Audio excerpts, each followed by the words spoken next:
चला तर आज आपण न्यू रेसिपी ट्राय करू। रात्री जो शिल्लक भात आपला राहिलेला आहे त्यापासून आपण मस्त एक न्यू रेसिपी आज बनवू। खूप छान लागते। एक वेळेस जर तुम्ही बनवली तर मुद्दाम शिल्लक भात ठेवसाल आणि बनवाल इतकी छान अशी ही रेसिपी लागते आणि बनायलाही काही साहित्य लागत नाही। आपल्या किचनमध्ये जे चटणी मिठाच्या डब्यामध्ये आहे तेच आपल्याला लागते, दुसरं काही आणायची गरजही नाही आणि इतकी झटपट अशी रेसिपी आहे। ही 7 ते 8 मिनिटांमध्ये ही रेसिपी रेडी होते। लहान मुलांना आवडेल, सर्वांना आवडेल।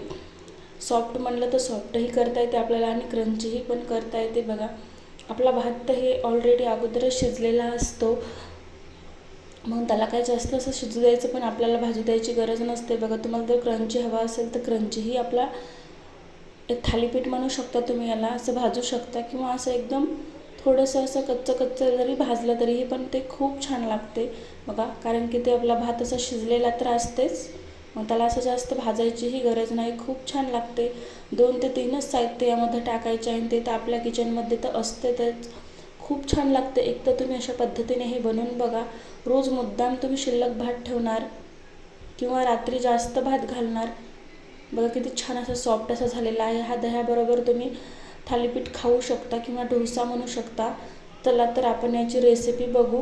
खूप छान लागते। तुम्ही रात्रीला शिल्लक राहिलेल्या भातापासून कधीही बनवलं का कमेंटमध्ये नक्की सांगा। फोडणीचा भात वगैरे तुम्ही बनवला असेल पण हे कधी बनवलं का तुम्ही नक्की सांगा आणि खूप छान लागते। एक वेळेस तुम्ही अशा पद्धतीने करून बघा। व्हिडिओ स्किप न करता पूर्ण बघा आणि तुम्ही हा व्हिडिओ कुठून बघता ते कमेंटमध्ये नक्की सांगा। शहरातून, तालुक्यातून, जिल्ह्यातून, कुठल्या राज्यातून बघता हा व्हिडिओ तुम्ही नक्की कमेंटमध्ये सांगा। चला तर आपण रेसिपी बघू। बघा इथे रात्रीचा शिल्लक आपला भात राहिलेला आहे। आपल्या भाताला असं आपल्याला मोकळं करून घ्यायचं आहे। बघा मी इथे 1 वाटी भात घेतलेला आहे, तर त्यामध्ये अर्धी वाटी रवा घालत आहे। 1 वाटी भाताला आपल्याला अर्धी वाटी रवा घालायचा आहे आणि 1 वाटी दही घालायचं आहे। तर माझ्याकडे इथं अर्धी वाटी दही होतं, तर मी अर्धी वाटी दही घातलेलं आहे। यामध्ये तुम्ही 1 वाटी दही घालू शकता। पाणी घातल्याने तेवढी छान टेस्ट येत नाही, तुम्ही 1 वाटी दही घाला। जेवढा रवा घेतला तेवढंच आपल्याला जेवढा आपण भात घेतला तेवढा आपल्याला दही घालायचं। 1 वाटी भाताला अर्धी वाटी रवा आणि 1 वाटी दही, म्हणजे हे पूर्ण मिश्रण असं ओलसर झालं पाहिजे। तुम्ही मिक्सरमधून सुद्धा काढू शकता, पण मी इथे काढलेलं नाही। बघा असं छान होतं आणि यामध्ये असे मस्त लांब लांब असे चिरून आपल्याला कांदे टाकायचे आहे, ते पूर्ण असे सेपरेट करायचे आहे। बघा असे मोकळे कांदे करून टाकायचे आहे। पाण्याने धुवून कांदे असे मोकळे करून यामध्ये घातलेले आहेत। भरपूर असे कांदे घालायचे आपल्याला। कांदा हे खूप छान लागते दह्याबरोबर, कारण की हे डोसा आपण थालीपीठ दह्याबरोबर खाणार आणि ते कांदा खूप छान लागतो थालीपीठामध्ये। मी थोडंसं 1 चम्मच जिरं घालत आहे। आता 1 चम्मच आपल्याला यामध्ये जिरा पावडर घातलेला आहे मी आणि याला मस्त असं मिक्स करून घ्यायचं आहे।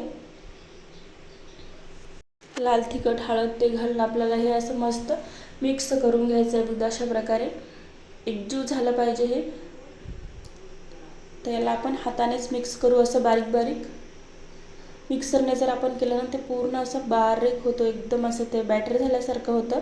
त्यामुळे अशा प्रकारे हातानेच तुम्ही असं काला केल्याने करा। बघा अशा प्रकारे 2 ते 3 मिनिटं अशा प्रकारे करा।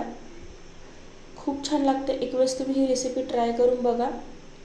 तुम्ही यामध्ये दही, तुमचं जर आंबट दही नसेल तर तुम्ही यामध्ये लिंबू पण घालू शकता। बघा अशा प्रकारे आणि हे साईडला 5 मिनिटं आपल्याला ठेवून द्यायचं आहे अशा प्रकारे।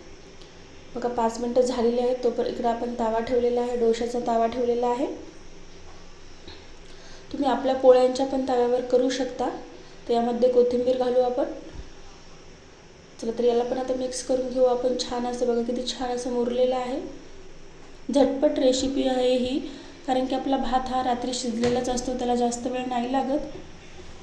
तुम्ही एकदम क्रंची पण भाजू शकता। मी तव्याला असं पाणी टाकून घेते थोडंसं आणि तेल टाकलेलं आहे थोडंसं। बघा आपला डोसा चिटकणार नाही, अजिबात तर चिटकणार तर नाहीच हा, तरी पण थोडंसं असं पाणी टाकून घेतलेलं आहे मी।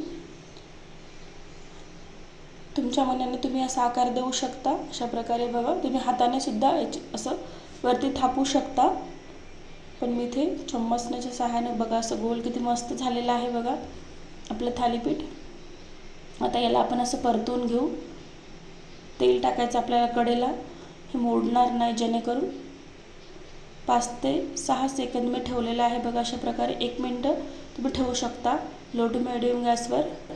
आजचा व्हिडिओ तुम्हाला कसा वाटला नक्की कमेंटमध्ये सांगा. आणि आजची रेसिपी तुम्हाला आवडली असेल तर चॅनलला नक्की एक लाईक करा, सबस्क्राईब करा, जेणेकरून सर्वात आधी तुमच्यापर्यंत आपला व्हिडिओ पोहोचेल.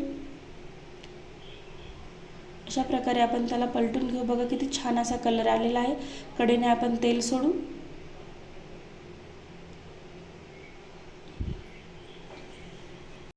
रोज रोज तेच फोडणीचा भात जर तुम्हाला खाऊन कंटाळा आला असेल तर तुम्ही ही रेसिपी ट्राय करू शकता.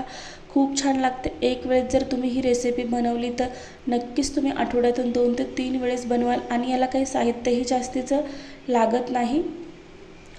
जसं फोडणीच्या भाताला लागतं तेच लागतं या साहित्य आपल्याला फक्त. आणि दही आणि रवा लागणार आहे एक्स्ट्राचा. खूप छान लागते आणि जास्त वेळही लागणार नाही. 5 ते 10 मिनटात, जास्तीत जास्त 10 मिनटं खूप झाले आपल्याला या रेसिपीला. एक वेळेस नक्की तुम्ही अशा पद्धतीने बनवून बघा. किती छान असा मस्त सॉफ्ट आपला थालीपीठ झालेला आहे बघा. तुम्हाला डोसा, थालीपीठ काही पण बनवू शकता. हे दह्याबरोबर खूप छान लागते. एक वेळेस तुम्ही अशा पद्धतीने नक्की बनवून बघा. आजची रेसिपी आवडली असेल नक्की एक लाईक आणि सबस्क्राईब करा आपल्या चॅनलला. आणि तुम्ही कुठून व्हिडिओ बघता ते कमेंटमध्ये नक्की सांगा, जेणेकरून आपल्याला कळेल की आपला व्हिडिओ कुठपर्यंत पोहोचलेला आहे, कोणत्या सिटीत, तालुक्यात, राज्यात. अशा प्रकारे आपण असं तुम्ही हाताने पण ओला हात करून असं थापून घेऊ शकता. जाड पतलं कसंही बिलकुल मोडणार नाही. तुमच्या आवडीनुसार तुम्ही करू शकता. एकदम क्रंची पण होतो हा डोसा. एक वेळेस तुम्ही अशा पद्धतीने नक्की करून बघा. लहान मुलं तर खूप आवडीनं खातील. मुद्दाम तुम्हाला रोज शिल्लक भात ठेवावं लागेल. अशा पद्धतीने आपण याला पलटून घेऊ. असं कडेने तेल सोडायचं आणि पुन्हाच आपल्याला परतून घ्यायचं आहे. अशा प्रकारे आपण याला असे केल्याने लवकर भाजल्या जाईल. आता आपल्याला फुल गॅस ठेवायचा आहे. सुरुवातीला 5 ते 10 सेकंद मीडियम गॅस ठेवायचा. परत आपल्याला मग फुल गॅस करायचा आहे. लवकर भाजला जाईल फुल गॅस केल्यावर. बघा किती छान असा कलर आलेला आहे बघा दोन्ही पण आपल्या थालीपीठाला. चला परत मी एक घालून दाखवते तुम्हाला. एका वाटीमध्ये 4 ते 5 थालीपीठ आपले रेडी होतात. जर तुम्ही मीडियम साईजचे बनवले तर. आणि मोठे जर बनवले तर 2च होतील. या साईजचे जर बनवले तर तुम्ही 4 ते 5 होते.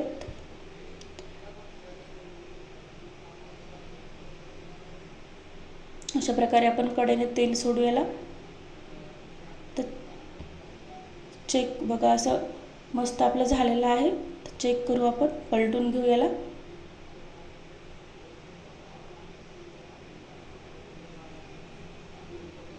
आजची रेसिपी कशी वाटली कमेंटमध्ये नक्की सांगा. तर चला पुन्हा भेटू पुढच्या रेसिपीमध्ये. बघा किती सॉफ्ट असं झालेलं आहे. मी तुम्हाला एक तोडून पण दाखवत आहे. बघा तुम्ही क्रंची पण भाजू शकता आवडीनुसार तुमच्या.